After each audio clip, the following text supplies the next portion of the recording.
Kas ir HSH Digital? Citāda digitālā mārketinga aģentūra. Ar ko HSH ir citāda? Viena no svarīgākajām lietām laikam būs mūsu vērtības. Pirmā svarīgākā mums ir brīvība. Brīvība. Darbiniekiem, klientiem, projektiem. Saistības mums ir sekundāra brīvība. Tas ir pirmais. Otrais būs godīgums, taisnīgums. Ja projekts, produkts, sadarbība nav godīga, taisnīga, nenotiek. Vienkārši nenotiek. Mēs ilgtermiņā tā kā lūkojamies sadarbību, tad gan ar kolēģiem, gan ar klientiem, līdz ar to taisnīgums un godīgums. Un trešā mums vērtība ir profesionalitāte. Pie tās mēs strādājam gan savā profesionālajā jomā, gan personīgajā jomā, jo mums svarīgi, lai gan mēs paši, gan arī klienti būtu profesionāli. Un tas veido tādu patīkamu, produktīvu, brīvu un tādu godīgu vidi. Kā klienti atrod HSH? Jā, ja kāds centies pieteikties mājaslapā, tad mēs laikam nebūsim paši izcilākie. Būs jāpagaida, kamēr atbildēsim, bet principā mums klientiem iesaka. Klienti atved klientus.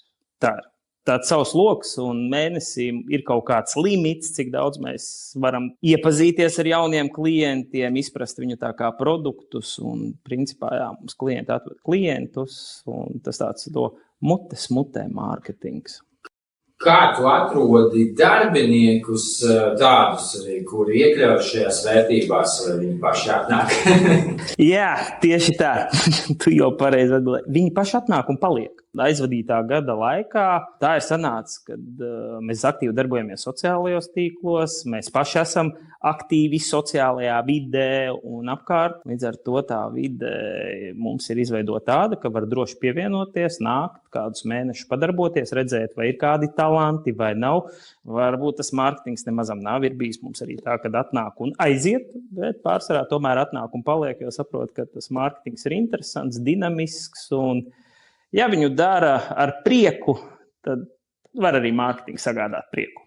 Kas vislabāk raksturo jūsu darbu, ikdienu, vai kas varbūt nemaz nav ikdiena? Vislabāk laikam raksturo klienti. Man vislabāk patika, kā norakstoja klienti, kad viņai ieteica un viņi prasīja, bet kāpēc sadarboties tā kā ar HSH? Un tad Andris tā atklāti pateica, zini, viņiem vienkārši rūp. Viņiem rūp tas, ko viņi dara, un viņiem rūp, kā klientiem ir rezultāti. Un tas laikam vairāk tā kā raksturo, kad mums šeit rūp gan klientu rezultāti, gan vienam otra tā kā rezultāti un ikdiena un izdošanās. Tas vārds rūpes.